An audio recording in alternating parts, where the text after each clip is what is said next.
신율의 뉴스 정면 승부 3부 시작하겠습니다. 오늘 3부 정면 인터뷰에서 만나볼 분은 더불어민주당 양부남 의원이십니다.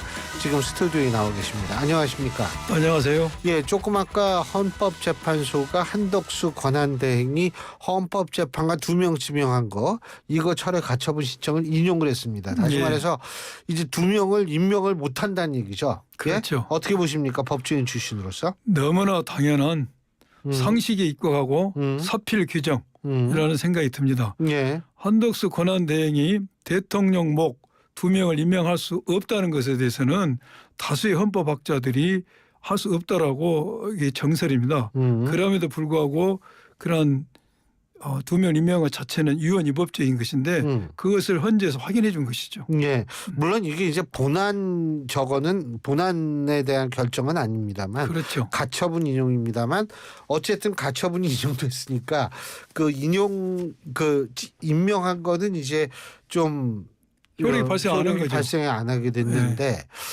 그 한덕수 권한대행 입장에서 볼 때 조금 그 이미지에 좀 이렇게 좀 데미지가 가지 않았을까 이런 얘기도 나올 수 있을 것 같은데요. 당연히 데미지가 가지요. 본인의 행위가 법률적으로 문제가 있다는 게 일단 인정된 것이니까. 예.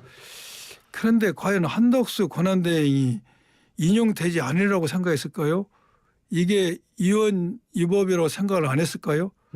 저는 그렇지 않다고 봅니다. 예. 한덕수 권한대행이 그분도 여러 관직을 거쳤고 고도의 어떤 판단을 할 수 있는 능력이 있는데 주위에 법조인도 많겠죠. 많죠. 예. 많은데 이건 당연히 본인도 이것이 유언유법죄라는 것을 알았을 생각이 들어요. 근데 알면서도 왜 했을까요? 그러면? 알면서도 왜 했을까? 이게 지금 우리 궁금증이지 않습니까? 예. 알면서도 왜 했을까? 거기에 대해서는 아주 나쁘게 생각하면은 윤석열 피고인의 아바타 역할을 충실히 했다. 그러면 윤석열 피고인과 어떤 관계인가? 내란에 있어서 뭔가 모종의 관여가 있는 거 아닌가 하는 의심도 받을 수가 있고 또 하나는 지금 자꾸 대선 출마 이제 차출설이 떠오르지 않습니까? 아마 이것도 굉장히 큰 요인 같은데 대선 출마하려면은 보수 극우 세력을 등에 업어야 되지 않습니까? 이분은 당내 아무 지지 기반이 없지 않습니까? 정치인이 아니기 때문에 그렇다면은 그래도 뭐 54명인가 뭐 연판장 그렇죠. 했다며. 예, 그러니까 이것을 보수 국힘이 원하는 헌법재판관을 임명함으로써 이 사람들의 지지 세력도 없고 또한 자기가 이렇게 했을 때 만약 민주당에서 이것을 의원이라고 하면서 탄핵을 했을 때 울고 싶은데 빤 맞은 거지. 뭐 출마를 하려면은 이걸 국정을 내팽개치고 출마를 하게 되면 비판을 받는데 민주당이 탄핵했으니까 내가 뭐 이렇게 직무 정지돼서 나온다. 그래서 제가 생각하기에는 알면서도 여러 가지 복잡한 계산이 깔려서 했을 것이다. 라는 생각이 들어서 이걸에서 본인의 입지가 적은다 할지라도 그건 개의치 않을 것이다 생각이 들어요. 근데요, 의원님. 자, 제 생각입니다. 아니, 물론 그렇죠. 한덕수 권한대행 나올 확률이 몇 %라고 보십니까? 그게 지금 굉장히 세간의 화제인데 예. 저는 지금 계속 저울질하고 있지 않습니까? 이분이. 예. 저울질하는 것은 분명한 사실입니다. 예. 근데 언제 나오냐. 제가 볼 때는 국힘에 2명이 29일로 합치게 되지 않습니까? 예. 29일 2명이 누가 나오느냐를 보고 5월 3일까지는 사직을 해야 되니까 2명 29일 날 2명이 누가 나오냐를 5월 보고 4일까지 아닌가요? 3일까지. 5월 3일이죠. 예. 5월 3일. 근데 5월 3일 날 국힘 최종 후보 결정됩니다. 결정이 되죠. 그런데 29일 날 결선 투표에서 과반을 차지게 되면은 결정이 나는데 29일 되면 둘 중에 한 명이 결정이 날 거 아닙니까? 예. 그걸 보고 저는 그 2명이 본인이 여론조사를 했을 때 이길 수 있다. 아하. 이런 상대로 생각하면은 사직을 하고 나오지 않을까. 저는 그런 생각을 해봅니다. 29일까지. 근데 그 뭐 이분의 행보가 상당히 좀 주목을 받고 있죠. 어제 광주 갔었잖아요. 그렇죠. 기아 자동차 공장. 거의 대권 행보를 하고 있죠. 그게 대권 행보라고 보시는 거죠? 저는 의원님도? 어제 대정부 질문이 있었습니다. 예. 어제 있었고 그제도 있었습니다. 근데 총리가 나오지 않아요. 대정부 질문은 국회의원들이 국민들이 궁금해한 점을 대신해서 물어보는 거 아닙니까? 예. 당연히 총리가 나와야죠. 나와야 되는데도 나오지 않고 광주를 갔습니다. 갈 필요성이 있었는가? 시기와 필요성을 따져봤을 때 그런 대정부 질문회 때 갔다는 거 시기가 적절치 않고 또 가서 광주에 가서 뭔가 선물을 던져주고 왔습니까? 입으로 끝난 겁니다. 미국에서 관세 정책 잘 대응하겠다. 이게 무슨 의미가 있는 겁니다. 실질적으로. 그래서 이것이 대권 행보를 하고 있다라는 의심을 자아낼 수가 없죠. 또 한덕수 총리가 군산 출신이지 않습니까? 그러니까 호남에 한번 대권 후보자로서 호남의 표도 모아보겠다. 이런 여러 가지 얄팍한 수를 가지고 광주를 갔다. 순수성보다는 대권을 염두에 둔 포석이지 않냐 그런 해석을 해봅니다. 근데요. 한국갤럽이 4월 8일부터 12일까지 전국 18세 이상 1,005명을 대상으로 한 전화 면접 조사고요. 한국갤럽 자체 조사입니다. 자세한 내용은 중앙선거 여론조사 심의위원회 홈페이지를 참조하시면 되시는 여론조사를 보면 지금 한덕수 권한대행이 광주에서 6%의 지지율을 받았습니다. 이 6%의 지지율을 받았는데 사실은 5%군요. 5%의 지지율을 받았는데 이 5%의 지지율이 다른 국민의힘 대선 주자들 김문수, 홍준표, 한동훈, 오세훈 시장은 이제 불출마 선언했으니까요. 이런 분들보다는 상당히 많이 받은 거예요. 왜냐하면 1%, 2% 나오니까. 그렇죠. 물론 참고로 이재명 전 대표는 56%를 받았는데 자, 5% 받은 거 이거를 주목하는 사람도 있더라고요. 근데 양 의원님은 호남 출신 정치인으로서 이거 어떻게 보십니까? 이게 이제 대선 후보로 좀 정해지지 않은 상태이기 때문에 제가 여기서 이것을 어떻게 평가하든 대선 후보가 정해지지 않은 상태니까요. 않은 상태면은 크게 유명하지 않는데 저는 이것과 광주 간 것도 그와 연동됐다고 저는 생각이 드는데요.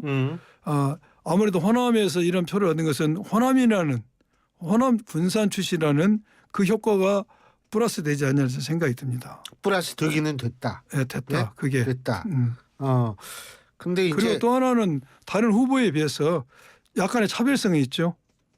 국정 수행 능력이라든지 그분의 경력, 또 하나 그분이 가지고 있고 국힘 측에서 내세운 대미 통상 외교의 어떤 전략가다, 경험자다. 그런데 우리 트럼프 2.0 시대에 우리 국민이 많은 관심을 가지고 있는 게 어떻게 트럼프의 그런 관세 정책이 통상 정책에 우리가 잘 대응할 것인가 관심이지 않습니까? 그런데 거기에 뭔가 다른 후보에 비해서는 좀 특화됐다. 호남이다. 이런 게 작용했다는 생각이 드는데 과연 이것이 대선 후보가 되지 않으면 무슨 의미가 있을까 하는 생각이 드네요. 대선 후보가 안 될 거라고 생각하시는 것 같아요. 만약 출마하면. 아닙니까? 저는 어렵다고 생각이 드는데요. 왜요? 지금 국힘의 후보자들이 과연 순수하게 한덕수 대행과 단일화를 할 것인가? 단일화를 하면서 한덕수 대행에게 자기 차례를 내줄 것인가? 그럴 사람이 순수히 있겠습니까? 물론 그때 되면은 이제 현재 국힘에서도 50여 명의 국회의원들이 한덕수 출마를 권유하고 있고 호남에 있는 원외 당의 협의장들이 한덕수 출마를 지지선을 하고 있지 않습니까? 이런 상황이기 때문에 당연히 이제 후보가 정해지고 되면은 단일화라는 요구가 당내에서 이를 겁니다. 그런데 여기에 가장 중요한 것은 그 국민의힘의 후보로 정해진 후보자와 한덕수와의 여론의 결과가 중요하겠죠. 그러면 여론이 높아졌다고 해서 후보자가 꼭 순수히 고개를 숙일 것인가? 이건 또 다른 차원의 문제죠. 그렇게 되면은 대가 센 후보자다. 내가 당을 이끌 후보자라면 거기에 응하지 않겠죠. 그러면 최악의 경우는 당이 쪼개질 수도 있겠죠.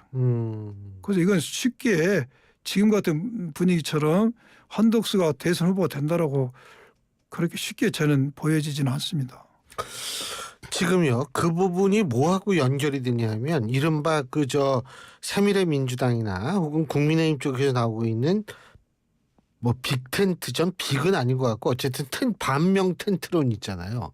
이것과 연결이 되는 것 같은데 그 반명 텐트론은 어떻게 평가하십니까? 좋습니다. 그러면은 한덕수가 됐든 미래당이 됐든 반명 텐트, 빅텐트를 쳤다 갑시다. 그렇다고 해서 그 텐트의 본질이 변합니까? 이 텐트의 지주대가 뭡니까? 내란을 익히고 헌정 질서를 유린했던 윤석열 피고인을 옹호했던 집단 아닙니까? 저 3.1의 민주당은 아니지 않나요? 어찌됐든 그 합쳐지면은 텐트 안으로 들어가면 그렇죠. 그 텐트가 그렇다. 제가 텐트의 기둥이 누구냐 이겁니다 지금. 그렇게 된다면은 이것은 눈 가리고 아온 것이죠. 국민들에 대한 통철한 반성과 윤석열 측과의 어떤 절연을 말하지 않은 상태에서 텐트만 친다고 해서 그게 본질이 가려지겠습니까? 저는 이길 수 없다는 생각이 드는데요. 크게 경쟁이 있다고 보이지 않습니다. 국민이 그렇게 어리석을지 않을 것 같습니다. 그건 어떻게 보세요? 어제 그저 유시민 작가가 하는 유튜브 거기 나가서 이재명 대표가 무슨 얘기한 것 방송에서 많이 보셨죠? 맞습니다. 이 정치 보복 이 부분에서 인생 살면서 한 번도 그런 적 없다라고 얘기를 했는데 그럼에도 불구하고 우려 목소리가 나오는 이유는 뭐라고 보십니까? 저는 두 가지로 봅니다. 예.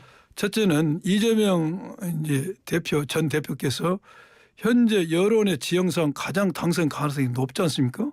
당선이 높기 때문에 이런 우려가 나온 것이고 두 번째는 도둑놈 자발절인 거지. 지금까지 보수 국힘에서 계속 이 윤 정권에서 보복을 했지 않습니까? 예. 내가 보복을 했으니까 상대방도 보복을 할 것이라고 생각하는 것이죠. 자기 입장에서 보는 건데 이재명 대표의 보복을 하지 않다는 건 굉장히 진정성 있는 이야기입니다.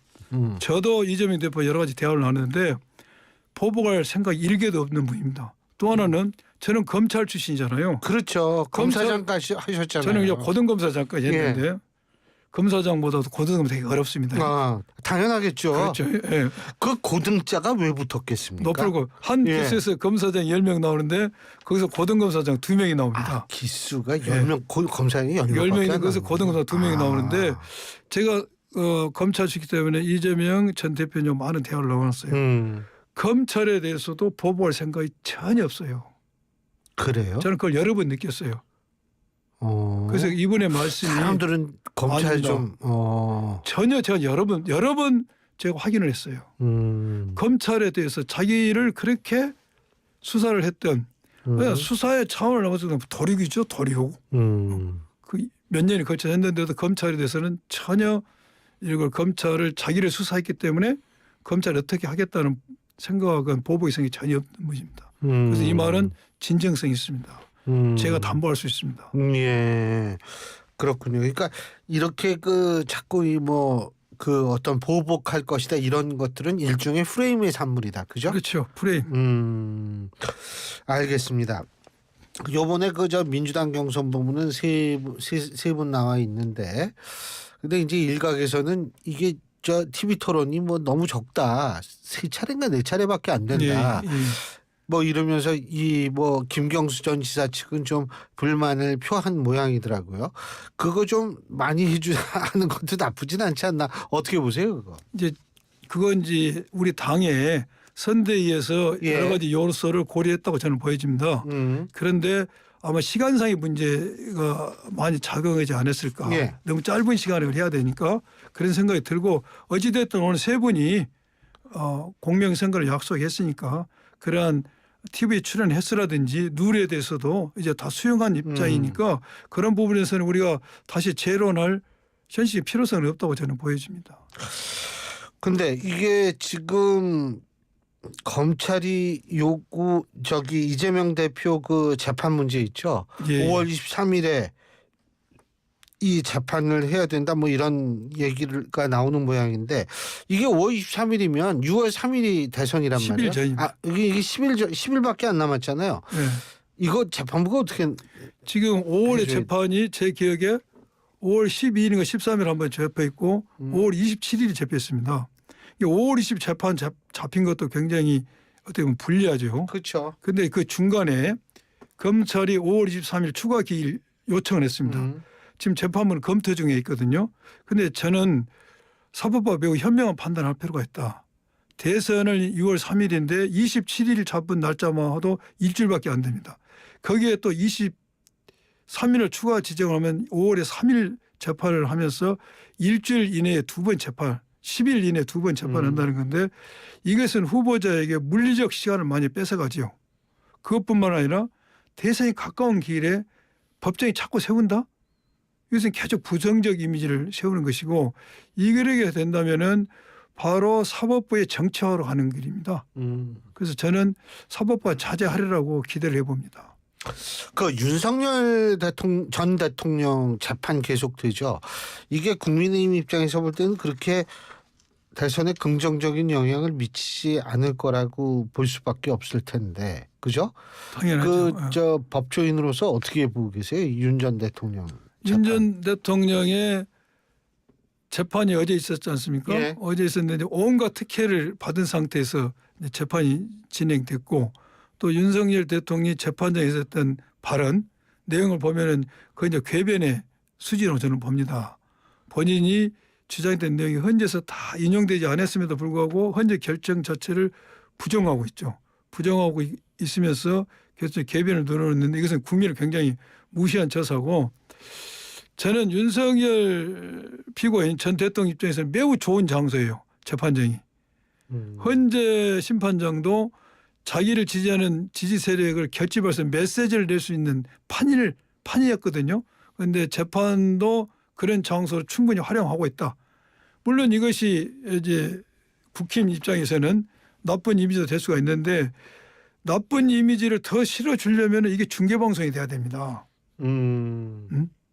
중계방송이 되면은 그러한 나쁜 이미지를 심어주는데 어떤 영향을 당연히 미칠 수가 있죠. 그런데 지금 깜깜이 재판을 하고 있지 않습니까? 미실 재판.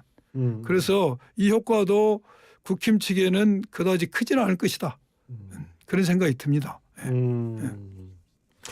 야, 우리 양 의원님하고 저하고 비슷한 세대라는 거예요. 어디서 하냐면 중계방송.